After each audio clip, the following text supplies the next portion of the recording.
A city reduced to ashes. Over 2 million lives swept into history's bloodiest battle. In the frozen ruins of Stalingrad, soldiers froze where they fell. Buildings became graveyards, and ideology became war. This was not just a battle. It was the brutal heart of World War II. In the summer of 1942, Adolf Hitler turned his gaze east once again. Operation Barbarossa had failed to crush the Soviet Union the year before. Now, he launched Operation Blue. The objective: oil, dominance, and the city of Stalingrad. But this wasn't only about strategy. Hitler saw it as personal. To seize the city named after Stalin himself would be to humiliate his greatest rival and break the Soviet spirit. German forces advanced with ruthless speed. The Luftwaffe bombed the city into rubble before the infantry even arrived.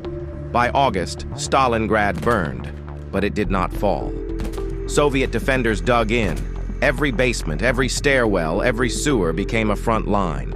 The Red Army knew that losing Stalingrad meant losing the Volga, and losing the Volga meant losing Russia.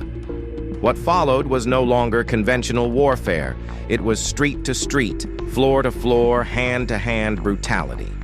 German troops expected a swift conquest, but instead, they found themselves trapped in an urban maze of snipers, booby traps, and sudden ambushes.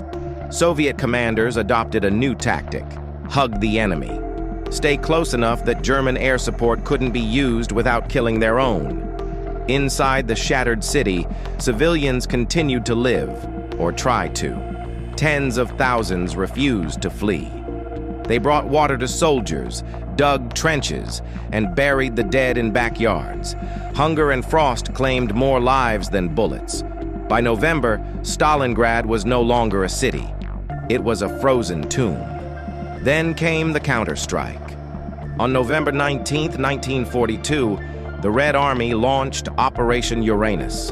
A massive pincer movement crushed the weaker Axis allies guarding the flanks.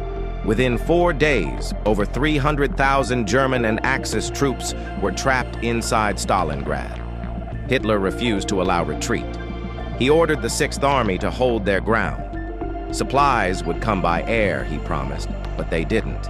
The Luftwaffe couldn't deliver even a fraction of what was needed. Food ran out. Ammunition ran out. Temperatures plunged. Soldiers ate dead horses, then rats, then leather straps. Morale shattered. The wounded froze to death on stretchers.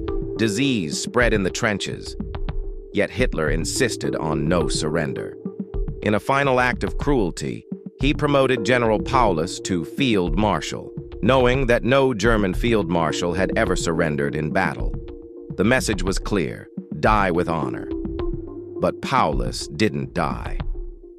On January 31, 1943, he surrendered to Soviet forces. The siege was over. Of the hundreds of thousands trapped, fewer than 6,000 ever returned home.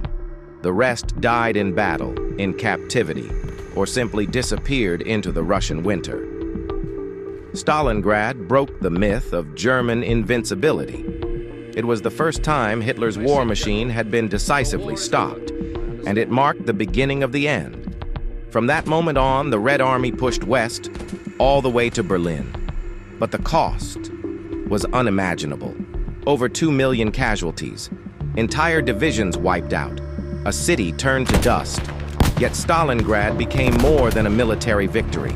It became a symbol of endurance, of resistance, and of how far a nation will go when it is fighting for survival. History remembers Stalingrad not just as the bloodiest battle of all time, but as the place where the fate of the world began to change.